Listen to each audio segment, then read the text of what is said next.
Bagi Bapak Ibu yang telah hadir, mungkin sembari menunggu mulai acara, itu bisa mengisi presensi terlebih dahulu di link yang telah kami berikan di chatting.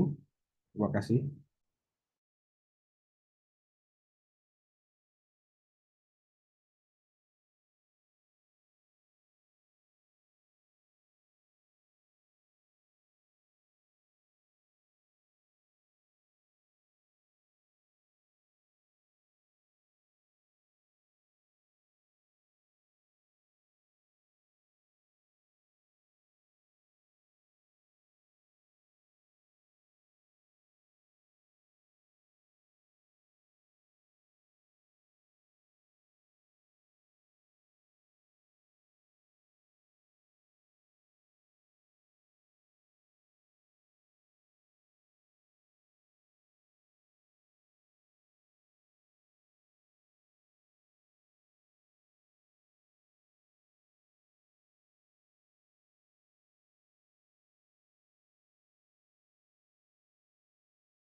Sembari menunggu peserta yang lain, akan kita mulai di pukul 13.35.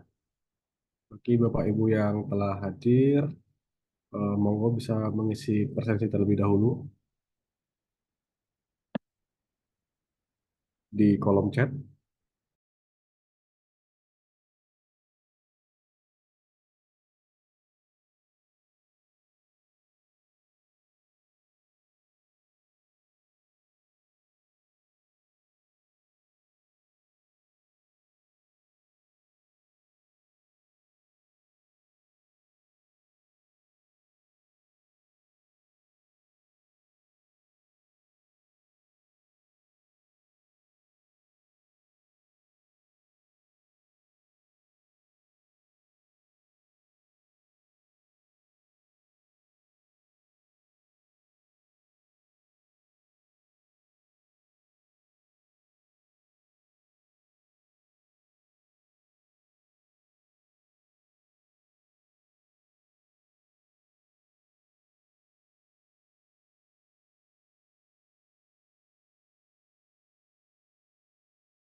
Oke, Assalamualaikum warahmatullahi wabarakatuh. Selamat siang, Bapak Ibu semua. Terima kasih atas kehadirannya pada sharing session kita kali ini terkait dengan jalur masuk ITNY melalui rekognisi pembelajaran lampau. Terima kasih sebelumnya kami haturkan kepada tim kerjasama ITNY, tim BPKUI yang telah memberikan kami kesempatan agar bisa mengadakan acara hari ini dan termasuk juga kepada Bu Seli yang akan menjadi materi kita hari ini. Beliau ini Ketua RPL tim TNY.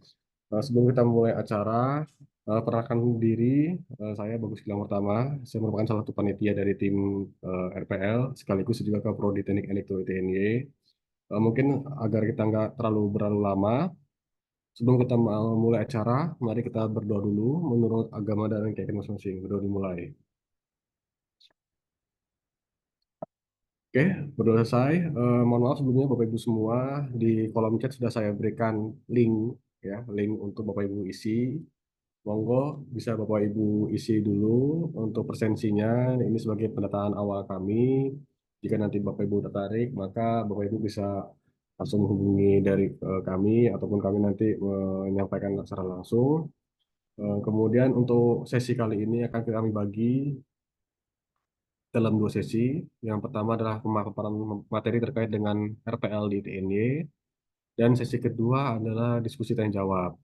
Mungkin supaya tidak berlalu lama, kami serahkan untuk waktu dan Zoom kepada Bu Seli. Monggo, Bu Seli.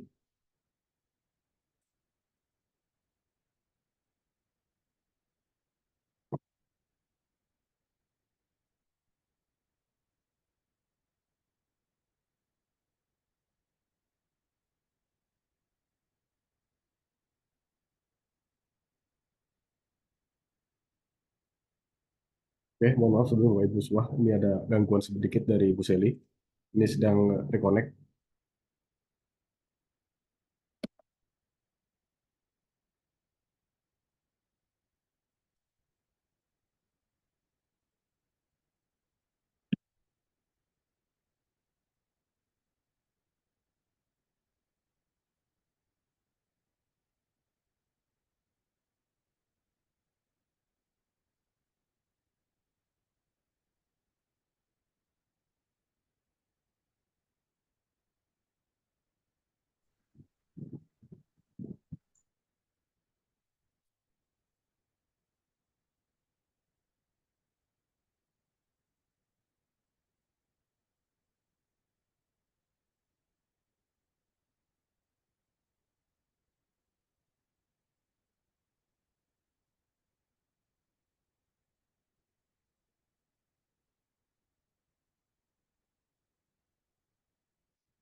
Oke, mohon maaf sebelumnya.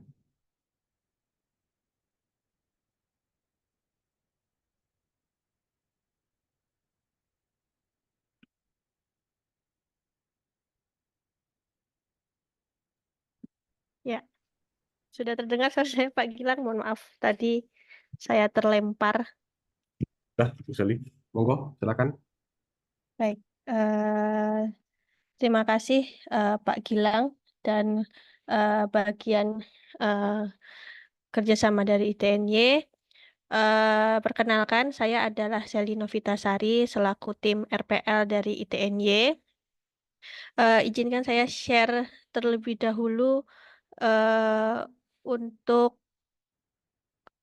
PPT yang sudah saya eh, persiapkan. Mohon maaf sebentar.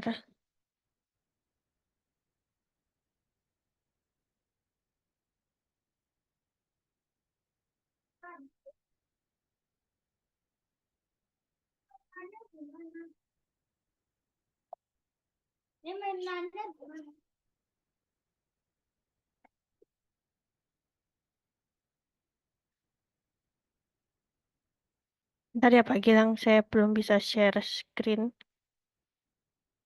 Oh, sudah.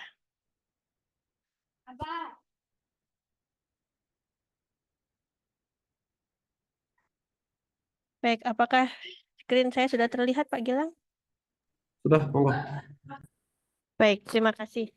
eh, hari ini saya akan menjelaskan tentang penerimaan mahasiswa baru jalur RPL atau Rekognisi Pembelajaran Lampau di ITNY. Kami dari tim RPL ITNY eh, akan menjelaskan sedikit tentang apa itu tentang rekognisi pembelajaran lampau yang selanjutnya sering kita singkat sebagai RPL. Itu adalah pengakuan atas capaian pembelajaran untuk seseorang yang diperoleh dari pendidikan formal, non-formal, informal, dan pengalaman kerja sebagai dasar untuk melanjutkan pendidikan formal atau untuk melakukan penyetaraan dengan kualifikasi tertentu. Nah, pengakuan capaian pembelajaran untuk RPL tipe A yang ada di ITNY itu kita lakukan secara parsial, yaitu pengakuan hasil belajar yang diperoleh dari yang pertama dari program studi atau perguruan tinggi sebelumnya, lalu pendidikan non formal atau informal, dan pengalaman kerja setelah lulus jenjang pendidikan menengah atau bentuk lain yang sederajat. Nah, jenis RPL yang ada di ITNY, kita memberikan kesempatan ke beberapa masyarakat untuk mengajukan rekognisi pembelajaran lampau. Kita ambil dari perolehan, kalau di ITNY ada dua, yaitu transfer kredit, yaitu kita lihat dari pendidikan formal sebelumnya naik ke jenjang pendidikan tinggi melalui transfer kredit. Itu misalnya dari D3 naik ke S1, atau dari D2 atau D1 naik ke D3. Lalu jalur yang kedua adalah menggunakan perolehan kredit, yaitu pendidikan nonformal atau pengalaman kerja sebelumnya melalui asesmen dan rekognisi untuk memperoleh sejumlah SKS. Jadi kalau misalnya adik-adik memiliki pengalaman pekerjaan, sudah bekerja, dan kegiatan pekerjaannya itu mau direkognisi ke mata kuliah, nah maka menggunakan perolehan kredit. Kalau saya kemarin lulusan D3, tetapi saya juga punya pengalaman pekerjaan.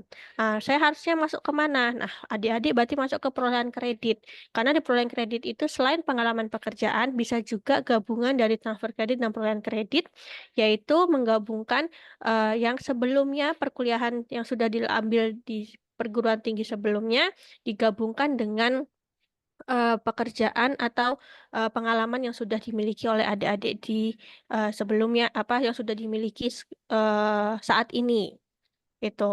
Dan pengalaman pekerjaannya harus sesuai dengan kompetensi prodi yang akan dipilih oleh adik-adik sekalian. Lalu rekognisi pembelajaran lampau itu berarti nantinya jumlah SKS atau satuan kredit semester yang telah diperoleh melalui rekognisi pembelajaran lampau tersebut dapat digunakan untuk mengurangi jumlah SKS yang harus ditempuh untuk memperoleh kualifikasi sarjana pada program studi yang ada di ITNY. Holy motherfucker. Baik, dengan demikian, apabila akan melanjutkan kuliah di ITNY, maka tidak perlu harus mengikuti seluruh mata kuliah pada program studi yang dituju. Hasil belajar dari pengalamannya, Transport. baik belajar non-formal, informal, dan formal tadi, akan disetarakan dengan hasil belajar dari beberapa mata kuliah relevan. Misalnya, untuk S1 itu lulus harus 144 SKS.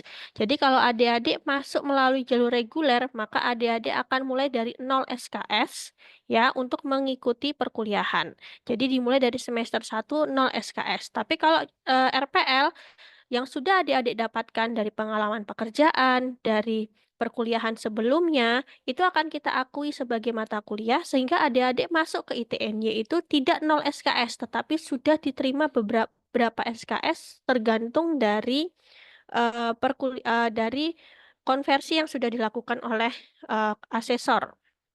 Itu.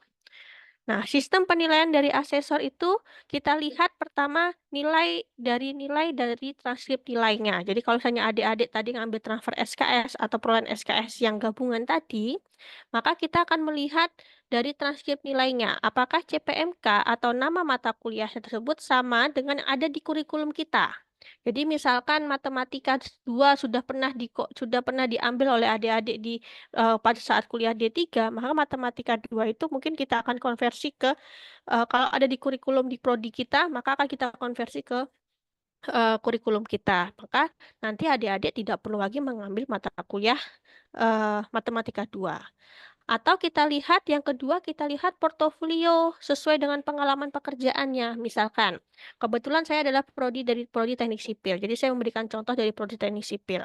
Misalkan saya bekerja dan saya ditempatkan melakukan estimasi biaya. Nah, estimasi biaya itu ada di mata kuliah manajemen proyek. Maka nanti adik-adik tidak perlu mengambil mata kuliah manajemen proyek karena mata kuliah manajemen proyek otomatis sudah lulus karena hasil dari pengalaman pekerjaan adik-adik. Lalu seluruh portofolio tersebut akan kita tuliskan pada form 04. Jadi adik-adik sudah bekerja apa nih di pekerjaannya, ya kan? Sudah bekerja, pengalamannya apa saja ditulis, sudah melakukan apa, seperti apa. Nah, itu kita berikan buktinya. Nah, itu akan kita konversikan ke mata kuliah dan itu harus bisa dipertanggungjawabkan. Nah, ini contoh hasil konversi. Jadi, saya mengambil punyanya Mbak Dita Rizky. Kebetulan mungkin Mbak Ditanya juga hadir. Ya, jadi beberapa Mbak Dita sudah mengambil mata kuliah di D3, ya kan? Lalu beliau ingin lanjut ke S1. Lalu kita akan konversi. Jadi yang kurikulum STTKD ini adalah nama mata kuliah di tempat Mbak Dita mengambil sebelumnya. Yang kanan adalah bagian kurikulum dari ITNY. Nah, nanti dari mata kuliah tersebut akan kita konversi ke nama mata kuliah yang ada di ITNY. Sehingga nanti Mbak Dita tidak perlu mengambil agama misalnya. Lalu tidak perlu mengambil lagi statistika karena sudah ada nilainya, kecuali mau mengulang karena nilainya C. Lalu praktikum mineralogi juga tidak perlu dilakukan lagi. Tetapi Mbak Dita harus melakukan geologi umum karena geologi umumnya belum dikonversi. Nah, hal seperti itu yang hasil konversinya tersebut setiap mahasiswa akan berbeda. Lalu dari hasil konversi tadi ternyata Mbak Dita tadi dikonversi menjadi 119 SKS yang diakui. Sehingga Mbak Dita punya sisa 25 SKS lagi yang harus dilakukan sehingga masih ada 2 semester lagi untuk diselesaikan di ITNY. Nah, itu adalah contoh konversi yang akan kita. Jadi nanti Mbak Dita tidak perlu melakukan perkuliahan selama 4 tahun, tetapi Mbak Dita hanya 2 semester dikarenakan konversi dari dilakukan adalah 119 SKS tadi. Lalu sistem perkuliahan kita bagaimana? Ini banyak sekali ditanyakan saat di tim RPL. Bagaimana sistem perkuliahan kita? Sistem perkuliahan kita ada 2 ya di sini. Ada reguler, yaitu perkuliahan reguler diperuntukkan untuk calon mahasiswa yang bisa atau mau mengikuti perkuliahan secara reguler di waktu efektif Senin sampai Jumat 7.30 sampai pukul 17.00 di ITNY secara luring. Jadi secara langsung offline sesuai jadwal ditentukan, praktikum menyesuaikan. Atau dengan cara blended learning. Kami belum bisa menyatakan bahwa kami adalah full online, tapi kami bisa melakukan adalah kami blended learning. Jadi perkuliahan blended learning ini diperuntukkan untuk calon mahasiswa yang tidak bisa mengikuti perkuliahan berdasarkan waktu reguler dikarenakan bekerja. Banyak mahasiswa kami dari lulusan RPL ini adalah yang sedang bekerja di luar kota. Nah, maka kami memfasilitasi dengan blended learning, di mana perkuliahan blended learning ini akan dimulai di luar efektif kelas reguler atau bersamaan dengan kelas reguler. Namun, kami memfasilitasi kuliah blended learning tersebut dengan materi-materi akan kita ambil di Elinas untuk mahasiswa bisa melakukan perkuliahan dari jarak jauh. Kecuali prodi teknik elektro S1 dan D3, kami memiliki reguler sore. Jadi, mahasiswa yang ada di Jogja, bekerja di Jogja, melakukan perkuliahan setelah pukul 16.30. Nah, itu adalah reguler sore, itu dikhususkan untuk teknik elektro S1 dan D3. Tapi untuk prodi lainnya, itu kita fasilitasi dengan blended learning. Nanti mahasiswa, bagaimana blended learning itu adalah pembelajaran yang sifatnya gabungan atau campuran. Nah, metode ini hadir dengan mencampurkan antara pembelajaran tatap muka dengan pembelajaran berbasis teknologi.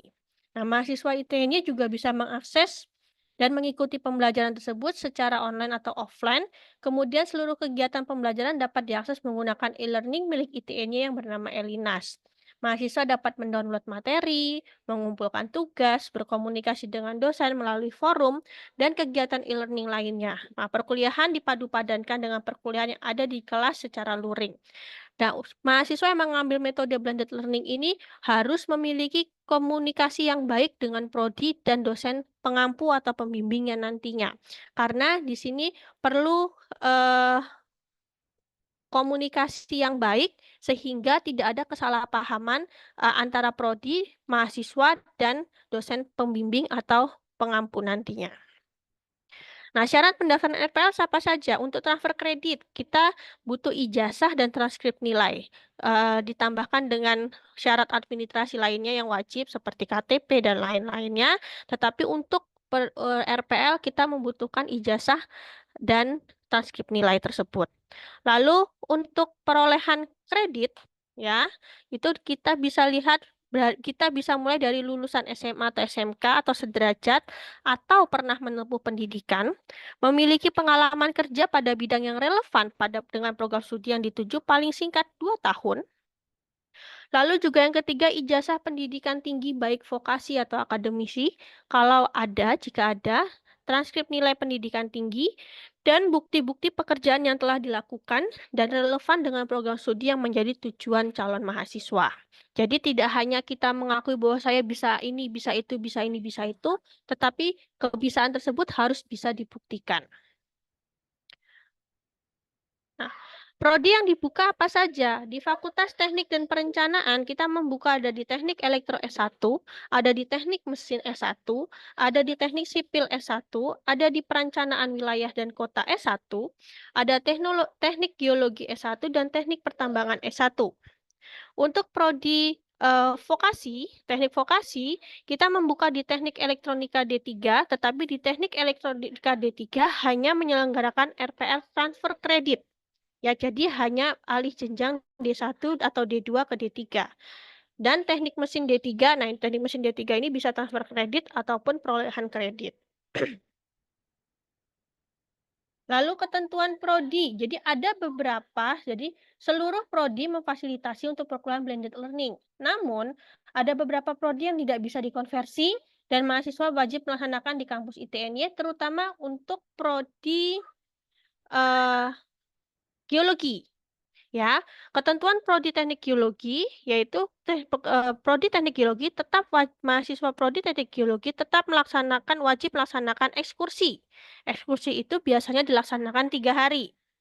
Dan mahasiswa teknik geologi juga wajib melakukan mata kuliah pemetaan geologi lanjut atau capstone design dari prodi geologi. Dilaksanakan 6 hari khusus untuk mahasiswa RPL yang bekerja. Jadi biasanya kalau mahasiswa reguler itu biasanya mereka 12 hari kalau tidak salah, tapi untuk mahasiswa RPL yang bekerja diperbolehkan hanya melaksanakan 6 hari. Mata kuliah ekskursi ini ada di semester ganjil, mata kuliah pemetaan geologi lanjut ada di semester genap. Jadi tidak langsung 9 hari dilakukan di 1 semester. Lalu seminar juga bisa dilakukan secara online. Ujian usulan maksudnya, bukan susulan. Ujian usulan dan skripsi wajib offline di kampus. Tapi untuk UTS dan UAS kami bisa memfasilitasi dengan ujian online. Untuk asistensi tergantung dari kebijakan dosen pembimbingnya masing-masing. Lalu untuk ketentuan prodi pertambangan, ya, tadi adalah prodi geologi. Untuk prodi pertambangan, yang wajib diambil oleh mahasiswa ITNY di prodi pertambangan adalah mata kuliah lapangan. Kuliah lapangan, ya. Dilaksanakan biasanya 3 sampai 6 hari. Lalu mata kuliah pemetaan pertambangan atau capstone design.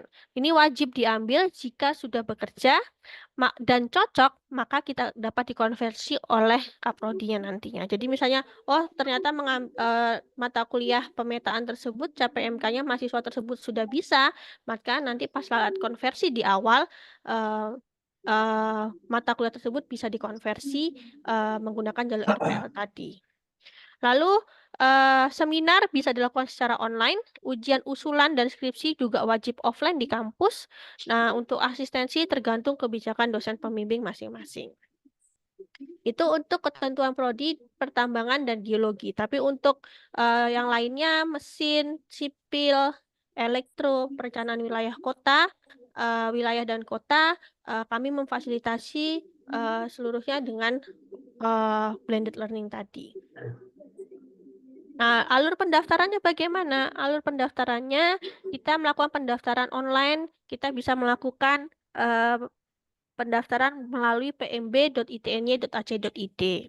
Lalu setelah nanti mengisi apa saja yang harus diisi di pmb.ac.id tadi, maka melakukan pembayaran. Pembayaran di sini untuk pembayaran 500.000. Untuk jalur RPL pendaftarannya itu sebesar 500.000. Lalu nanti kalau sudah melakukan pembayaran, maka akan ditagih, akan diinformasikan untuk pengumpulan berkas. Berkasnya apa? Tadi ijazah dan transkrip. Lalu ada form 04, yaitu CV mahasiswanya. Ya, calon mahasiswa. Disitulah adik-adik menuliskan pengalaman pekerjaan apa saja yang sudah dilakukan. Sebanyak-banyaknya yang bisa diisi oleh adik-adik. Lalu form 05 itu adalah surat pernyataan akan menyelesaikan perkuliahan di ITNY dan bukti-bukti di form 04. Apa misalnya? Oh, misalnya di form 04 saya mengatakan tadi saya sebagai estimasi biaya. Apa saja yang sudah saya lakukan di kantor saya sebagai estimasi biaya. Nah, itu akan saya lihatkan bukti-buktinya. Nah, nanti dari berkas-berkas yang sudah adik lakukan akan di-assessment oleh asesor. Ya, akan dinilai oleh asesor apakah bukti-bukti dan transkrip nilai yang dilakukan tadi dikonversi ke mata kuliah sesuai dengan kurikulum yang ada di ITNY. Baru nanti akan diumumkan, tadi seperti yang contoh di atas tadi, diumumkan akan diakui bahwa diakui mahasiswa A diakui 110 SKS, sisa 26 SKS misalnya. Harus diselesaikan selama 3 semester. Nah, itu nanti akan keluar seperti itu. Nanti akan ditagihkan sesuai dengan registrasi, sesuai dengan ketentuannya yang ada di ITNY. Lalu ini untuk pendaftaran kolektif untuk institusi ya. Jadi kami juga mengundang beberapa institusi untuk hadir pada acara RPL Session hari ini. Nah, untuk institusi kami membuka pendaftaran secara kolektif. Jadi nanti dari institusi bisa mengelis dulu ya kan, bisa checklist dulu nama-nama calon mahasiswanya sehingga kami bisa membantu pendaftaran secara kolektif. Nanti pendaftaran secara kolektif akan melakukan pendaftaran melalui Google Form. Nah, setelah pendaftaran melalui Google Form, nanti akan diminta mengupload berkas di Google Form, yaitu sama ijazah, transkrip nilai, KTP, form form 04. Lalu juga tim RPL akan mendaftarkan secara kolektif.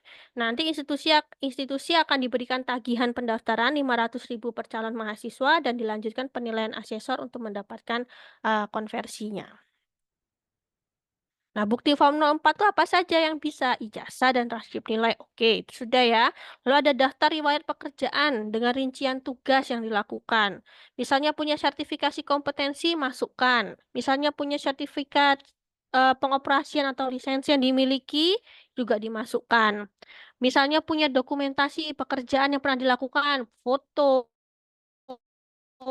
video, hasil tes yang telah dilakukan dan itu sah, maka juga bisa dimasukkan sebagai bukti. Misalnya di tempat kerja punya logbook, kegiatan-kegiatan harian yang dilakukan juga bisa dimasukkan. Lembar tugas atau lembar kerja ketika bekerja juga diboleh sebagai bukti. Atau punya dokumen analisis atau perancangan ketika bekerja, tapi itu adalah kerjaannya adik-adik sendiri, monggo juga bisa dimasukkan. Logbook, punya sertifikat pelatihan, lalu juga punya keanggotaan asosiasi misalnya, referensi atau surat keterangan atau laporan verifikasi pihak ketiga dari pemberi kerja atau supervisor juga boleh. Penghargaan dari industri juga boleh. Penilaian kinerja dari perusahaan juga boleh. Dan dokumen-dokumen pendukung lainnya. Nah, dari bukti tadi sudah keluar tadi ketemunya berapa SKS, berapa IPK, dan harus menyelesaikan berapa lama, maka calon mahasiswa juga punya hak sanggah ya. Jadi misalnya, loh saya merasa mata kuliah ini saya sudah bisa ya, tapi tidak dikonversi. Nah, maka mahasiswa bisa melakukan hak sanggah dari hasil konversi yang dilakukan oleh asesor tadi. Jadi hak sanggah tadi adalah hak yang dimiliki oleh calon untuk mengajukan permohonan rekognisi pembelajaran lampau di ITNY.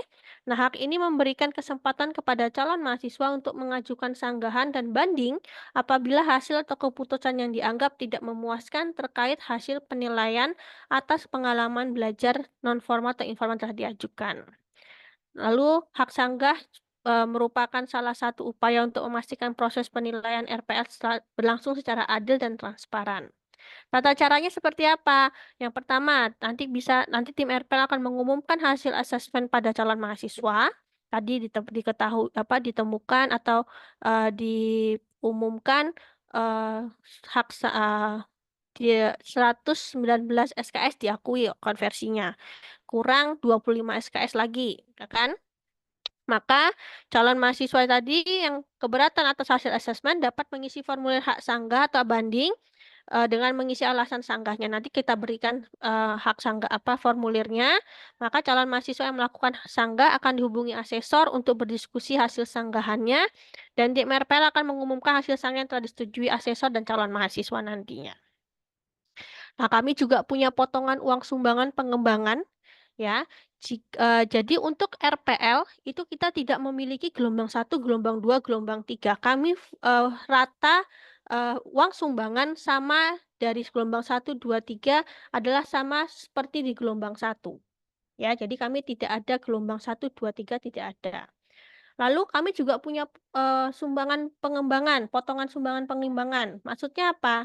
Kayak tadi Mbak Dita. Mbak Dita tadi diakuin 119 SKS dan menempuh 2 semester, hanya tinggal menempuh 2 semester di ITNY.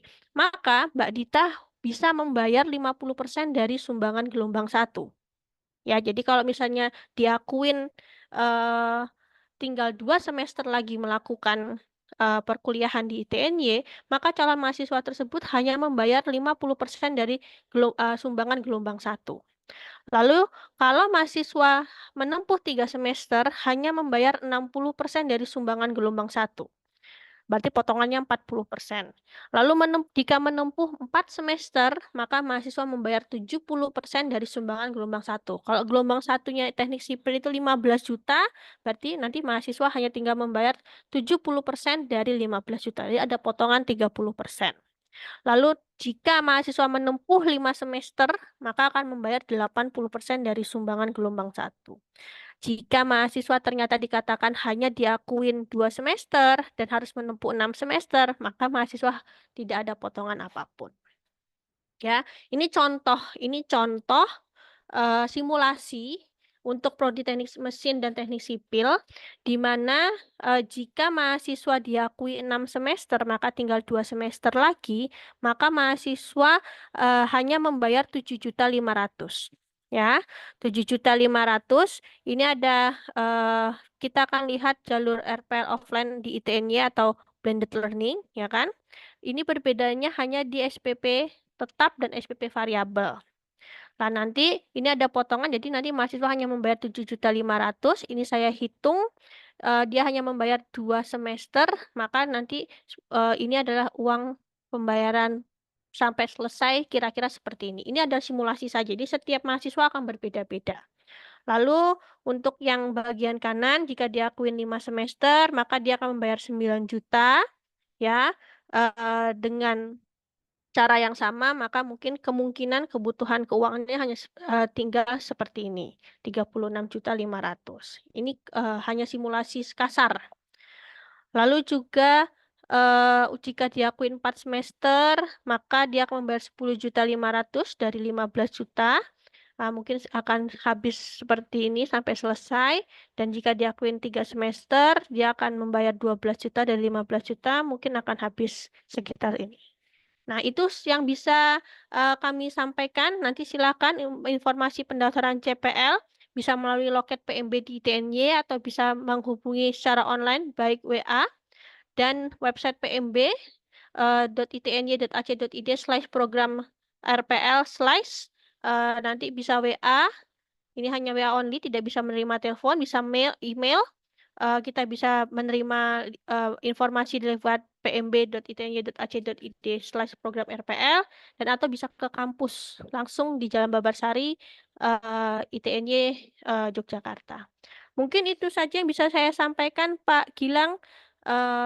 Terima kasih. Assalamualaikum warahmatullahi wabarakatuh.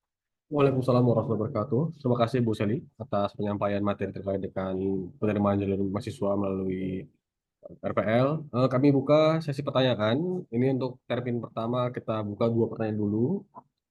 Nanti setelah 2 pertanyaan kami tampung akan dijawab oleh Bu Seli dan tim. Monggo bagi yang ingin bertanya kami persilakan. Silakan sebutkan namanya. Saya izin bertanya, Pak. Oke, monggo Mas Haris.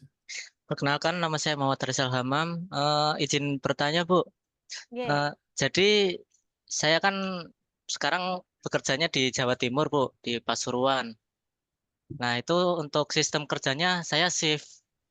Jadi shift pagi, shift siang, shift sore sama shift malam. Nah, itu untuk perkuliahannya gimana, Bu? Soalnya kan untuk hari-harinya kan juga nggak tentu gitu. Baik, Mas.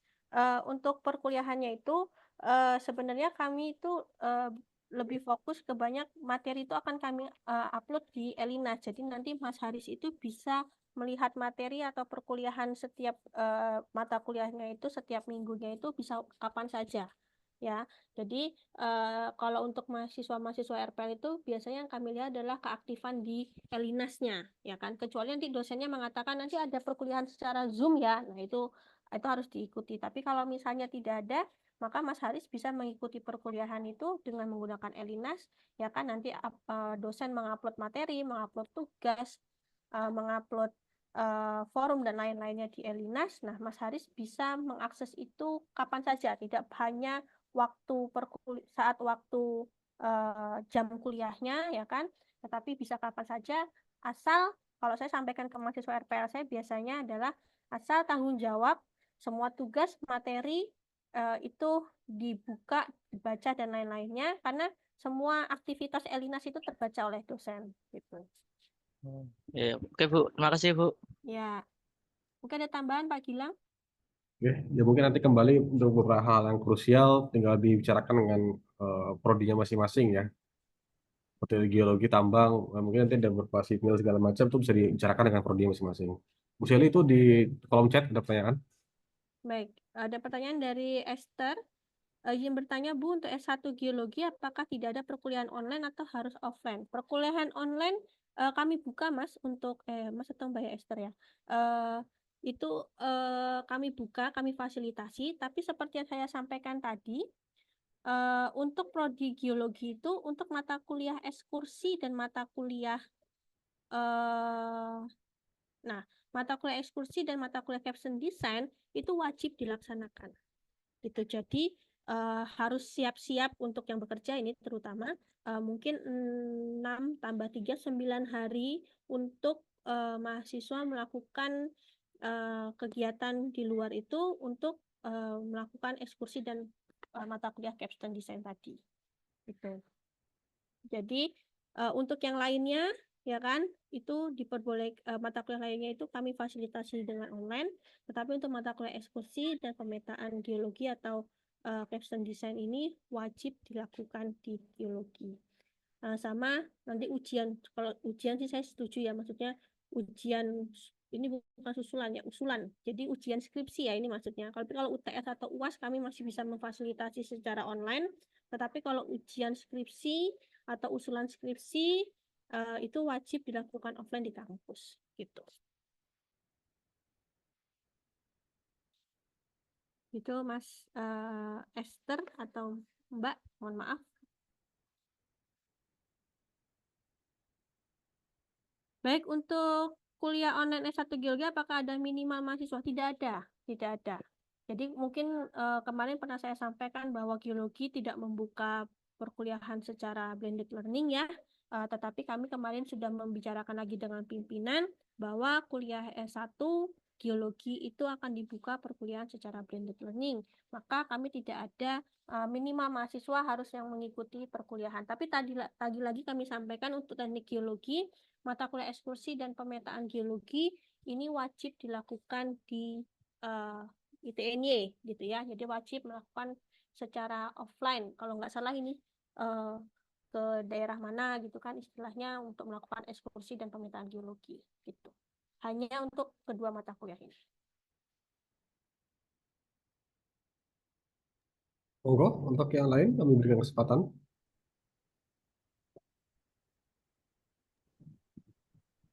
Selamat siang Bu Seli. Ya, siang. Ya, saya Dita, Bu Dita Rizky. Ya, Mau bertanya untuk, jadi kan memang ada beberapa mata kuliah yang ada di semester 1, 2, dan 3 gitu ya Bu. Jadi ada di semester 2 yang seperti matematika 2 atau ada kimia 2 atau berapa. Nah, kalau misalkan nanti di semester ganjil mau saya ambil dan digenap, itu gimana ya Bu? Atau memang nanti ada kayak paket-paket mata kuliah tersendiri gitu Bu. Jadi memang ini harus diambil genap, ini harus diambil ganjil gitu Bu. jadi kalau di kami Mbak, mata kuliah ganjil tetap harus diambil di ganjil, mata kuliah genap harus diambil di genap. Jadi tidak bisa mengambil lintas semester ya, gitu. Oh berarti nanti kalau misalkan yang mau ngambil yang matematika 2 dulu gitu nggak apa-apa nggak ya Bu? Ya, kalau misalnya bisa kan besok Mbak ganjil ya. Nah, Iya. kalau ganjil matematika 2 ada di genap kalau nggak salah. Apa di ganjil apa di Digenap Bu. Di matematika genap? 1 yang digenap. Oh, matematika 1 di genap, matematika Iya. 2-nya di ganjil ya. Iya betul betul. Nah, ambil matematika 2-nya dulu nggak apa-apa. Oh gitu gitu. Makasih ya Ya, Bu. nggak harus mengambil matematika 1-nya dulu nggak apa-apa. Untuk mahasiswa-mahasiswa RPL ini apa namanya bisa mengambil sesuai dengan angkatan apa namanya semesternya. Oh ya, makasih ya Bu. Baik. Syarat pekerjaan yang diterima dan dianggap satu mata kuliah SKS seperti apa? Dari Mas Krista. Monggo Pak Gilang yang melakukan konversi biasanya ini. Mungkin ini kembali lagi kepada prodi masing-masing ya. Artinya pekerjaan itu biasanya kalau kami cocokkan dia dengan CPMK-nya. Contoh, mungkin yang paling simpel itu ya mungkin bisa ditangkap semua ya, karena saya prodi elektro, tapi mungkin saya bawa ini ke dalam mata kuliah umum. Contoh kami punya mata kuliahnya adalah mata kuliah kepemimpinan, atau mungkin mata kuliah case-nya mungkin kepemimpinan ya, mata kuliah kepemimpinan. Nah, mungkin Mas Krista ini pernah menjadi supervisor atau bukan supervisor juga, tapi mungkin selain supervisor Mas Krista ini pernah jadi ketua RT atau mungkin pernah memimpin sebuah organisasi, maka itu bisa menjadi konversi ya menjadi dalam mata kuliah kepemimpinan. Jadi memang kalau kita nggak bisa punya baku ya. Nah kalau geologi saya belum tahu ya karena kalau geologi nanti tergantung dari prodinya. Karena kebetulan Bu Seli sama saya ini kan bukan geologi, cuman secara case ya pekerjaan yang diterima itu selama dia nyambung dengan kurikulumnya gitu. Maka kalau saya bawa ke mata kuliah umum yang ada di semua prodi, contoh kayak tadi ya ke kepemimpinan. Kalau Mas Krista itu pernah jadi ketua RT atau pernah memimpin organisasi atau di pekerjaannya di supervisor, ya maka itu bisa kami anggap sebagai konversi ke mata kuliah. Tentu kalau misalnya saya bahas secara geologi saya nggak paham ya. Tapi kalau misalnya case seperti itu kalau untuk mata kuliah umum ya. Mungkin kalau di elektro, ya, kalau saya yang paham di elektro, terutama teman-teman dari PLN itu biasanya yang dia pekerjaannya ke dalam maintenance transmisi distribusi, nah itu kita punya mata kuliah khusus ke sana.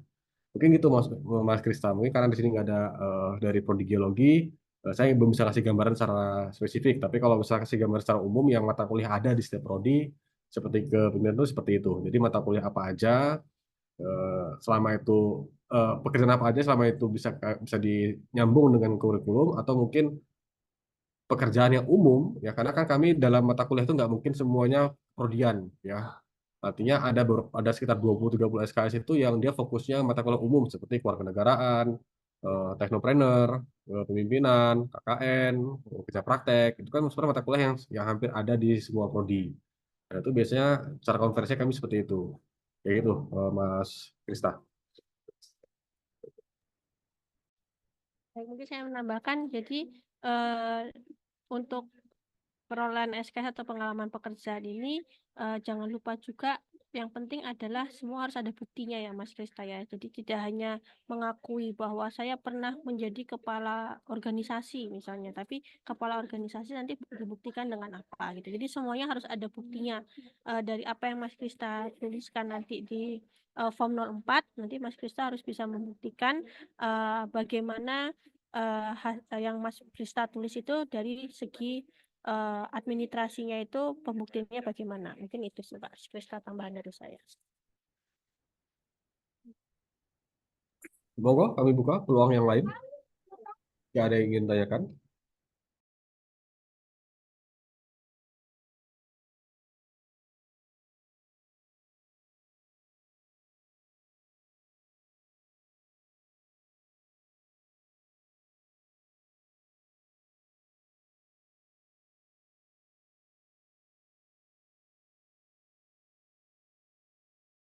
Bagi yang belum presensi, monggo bisa presensi di link yang saya berikan.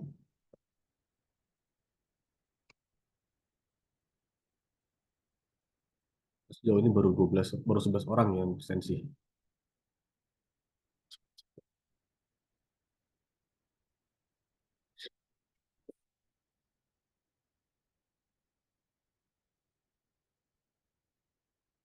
Yuk, kami masih buka untuk sesi tanya jawabnya. Bagi rekan-rekan semua, ya jika ada yang masih ada yang bingung ya terkait dengan jalur masuk RPL, mumpung kita ada sesi langsung ya. Tapi ya tidak menutup kemungkinan kalau misalnya bingungnya nanti itu tetap kami layani ya kalau misalnya ada yang ingin tanyakan.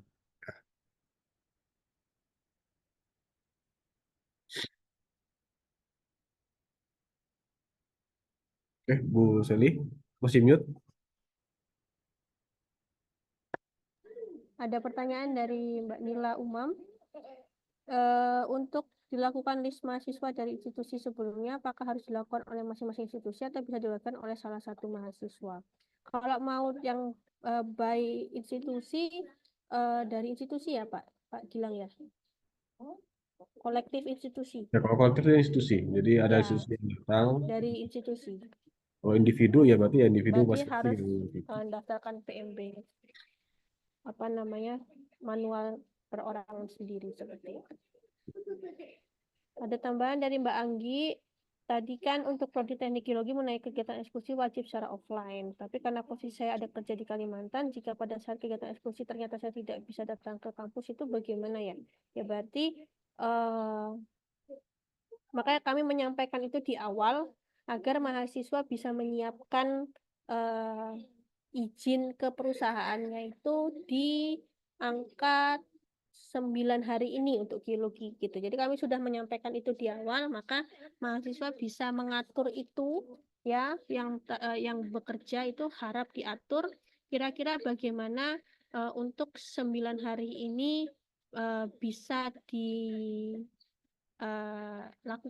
ya, karena memang kewajiban untuk di geologi ini adalah adanya mata kuliah ekskursi tadi dan pemetaan geologi. Jadi ini wajib Mbak. Jadi kalau tidak bisa datang ke kampus itu ya berarti nanti mata kuliahnya nggak lulus gitu. Sedangkan ini adalah mata kuliah penting di teknik geologi gitu Mbak Anggi. Jadi makanya kami sudah sampaikan ini di awal agar calon mahasiswa yang terutama yang bekerja itu bisa mengantisipasi kira-kira bagaimana mengatur untuk izin atau apa namanya izin ke perusahaannya untuk melakukan kegiatan ekskursi dan pemetaan geologi ini. Itu karena memang ini wajib dilakukan.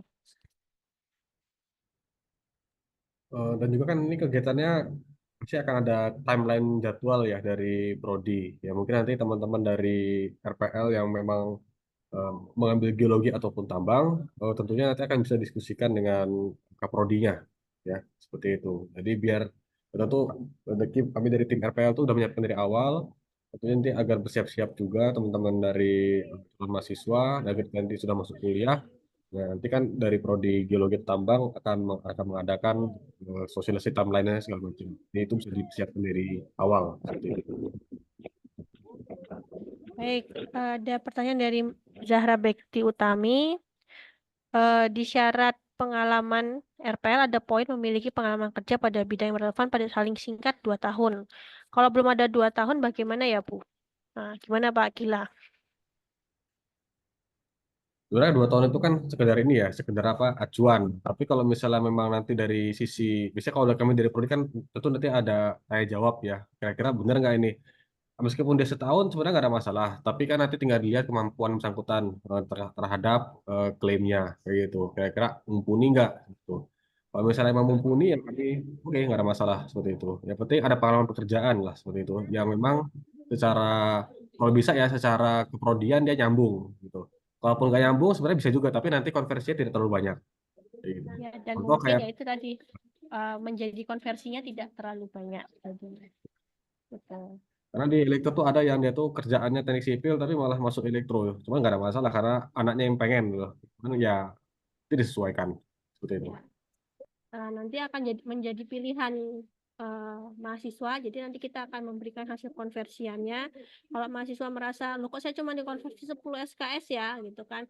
Maka apakah mau dilanjutkan 10 SKS tersebut atau mau masuk reguler biasa? Nah, itu monggo menjadi bahan pertimbangan juga gitu loh. Oh, ternyata pengalaman saya 1 tahun itu hanya terkonversi 10 SKS gitu. Oh, ini akan menjadi pertimbangan adik-adik juga untuk nanti bisa mau melanjutkan atau tidak. Jadi nanti setelah konversi selesai dimintain tanda tangan. Nah, kalau adik merasa ini kurang dan lain-lainnya masih bisa ditambahkan, itu silakan lakukan hak sanggah. Nanti bisa kita hubungkan dengan asesornya.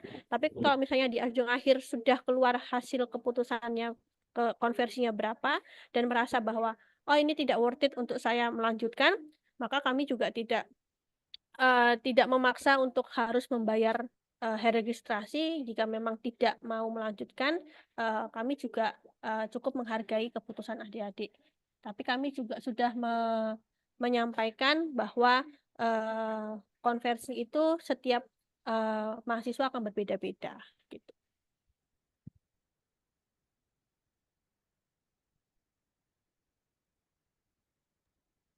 Monggo, jika ada Ini pengalaman yang lain tidak hanya yang pengalaman pekerjaan ya. Kalau misalnya adik-adik punya saat kuliah pernah pelatihan, uji kompetensi, dan lain-lainnya, itu juga bisa dimasukkan. Jadi tidak hanya pengalaman pekerjaan, tetapi pengalaman informal pun juga kita terima. selama ada buktinya ya. Betul. Izin bertanya Pak Gilang. Monggo, Pak Arif. Eh, jadi di saya itu kan perusahaannya itu kan cukup ketat untuk bawa HP juga nggak bisa, terus untuk dokumen pekerjaan itu juga nggak boleh gitu. Nah itu untuk bukti pekerjaannya itu gimana Pak? Ya mungkin opsinya gini, nanti kalau misalnya memang beberapa kan bukti pekerjaan itu tidak hanya foto segala macam ya, bisa referensi pekerjaan segala macam. Terus nanti kan kami juga biasanya menelusur dengan cara wawancara, menanyakan kemampuan dari skillnya gitu. Artinya nggak mesti ada apa, nggak mesti ada bukti secara empiris atau tersurat. Walaupun nanti jenengan mau klaim, ya nanti kan kami bisa buktikan melalui wawancara, kira-kira beneran nggak klaim tersebut seperti itu. Oh ya ya Pak, siap. Makasih Pak. Monggo. Baik, ada tambahan dari Mbak Zahra. Jika tidak menggunakan pengalaman kerja, eh, dapat berapa banyak ya Bu yang di RPL? Mbak Zahra dari D3. Ya, oh. Nanti kita akan lihat konversinya Mbak dari D3. Apakah kurikulum D3 Mbak Zahra sama dengan kurikulumnya yang ada di ITNY? Nah, saya nggak bisa memastikan dapat berapa banyaknya atau akan terkonversi semua atau tidak, tapi itu nanti akan tergantung di melihat CPMK-nya dari eh, D3-nya ke ITNY kurikulumnya sama atau tidak gitu.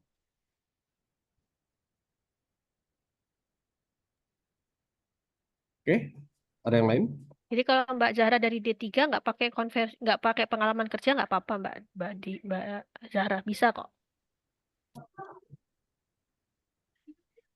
Mbak Esther. Ya, pendaftaran harus memilih salah satu jalur perolehan SKS dan transfer kredit atau boleh melalui jalur dua-duanya. Bisa. Kalau mau dua-duanya perolehan SKS, Mbak Esther. Jadi kalau mau dua-duanya dari transfer kredit, dari transkrip dan pengalaman pekerjaan, nanti memilihnya perolehan SKS. Kalau di pemilihan kami masih ada gabungan ya, jadi bisa gitu. Tapi istilahnya sekarang perolehan SKS itu bisa dari pengalaman pekerjaan saja atau gabungan dari transkrip dan pengalaman pekerjaan. Jadi lebih banyak, jadi dari transkrip dapat, dari pengalaman pekerjaan juga dapat. Mungkin konversinya menjadi lebih banyak.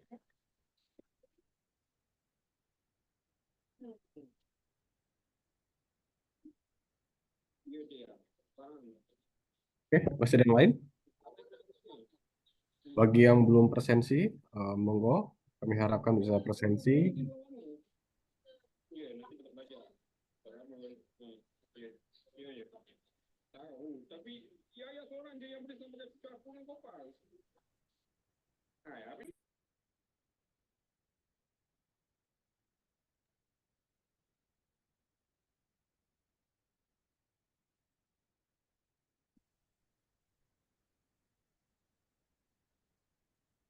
Sepertinya sudah nggak ada nih Bu Seli.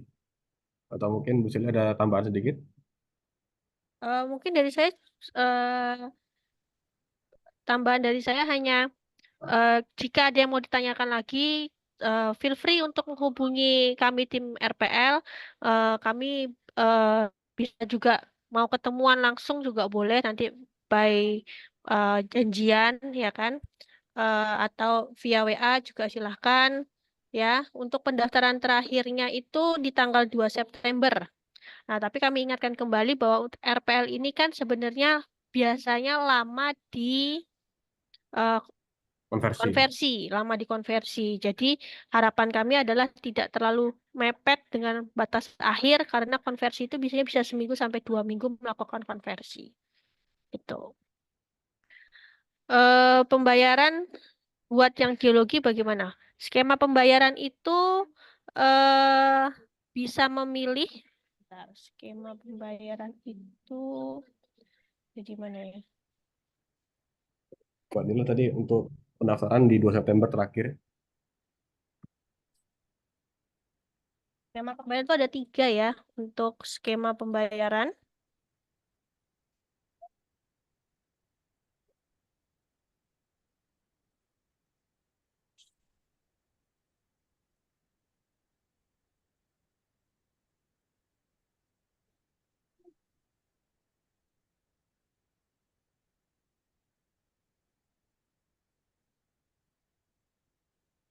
Maaf, skema.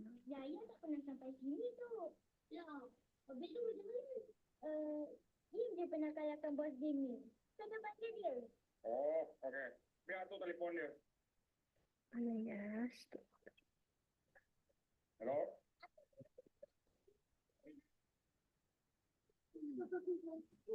Sudah cek, Bang.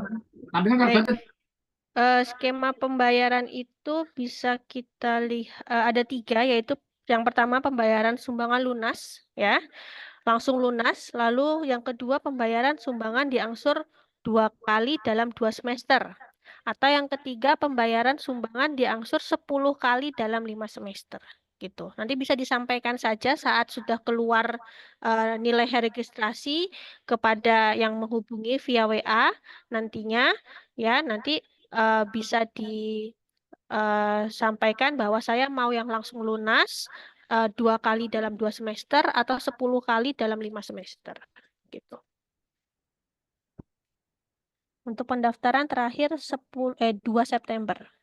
Tapi saya ingatkan lagi, kalau bisa jangan mepet-mepet sana karena konversi kita bisa lama, sekitar 1 sampai 2 minggu. Maka jika ingin tidak terlalu mepet di perkuliahan, karena kita pertengahan September sudah mulai perkuliahan di hari pertama, maka harapannya adalah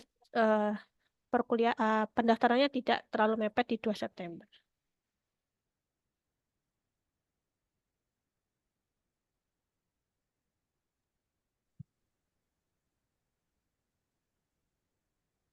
Oke. Sepertinya sudah semua ya. Nanti kalau teman-teman rekan semua jika ada yang ingin tanyakan secara langsung itu sudah ada kontaknya. Mungkin misalnya bisa di kolom chat di share kontaknya.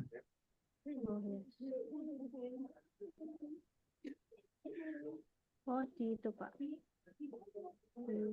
Mungkin saya tadi. bisa di share terkait dengan materinya.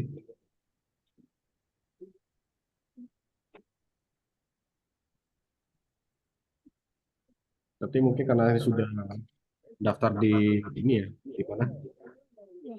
Di presensi, mungkin kita bisa broadcast terkait dengan link Zoom-nya dan materinya. Itu bisa Ya, Oke.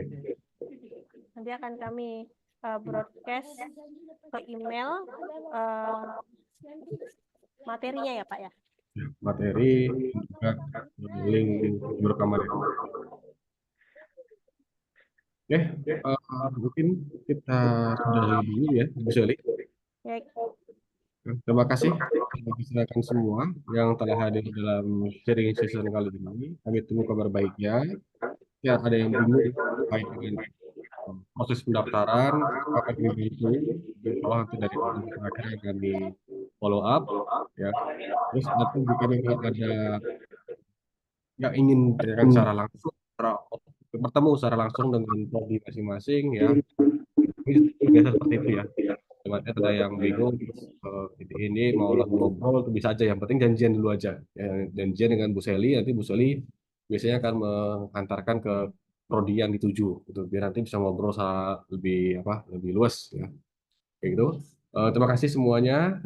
Sebelum kita mengakhiri, eh, kita berdoa dulu menurut ajaran dan keyakinan masing-masing. Berdoa dimulai.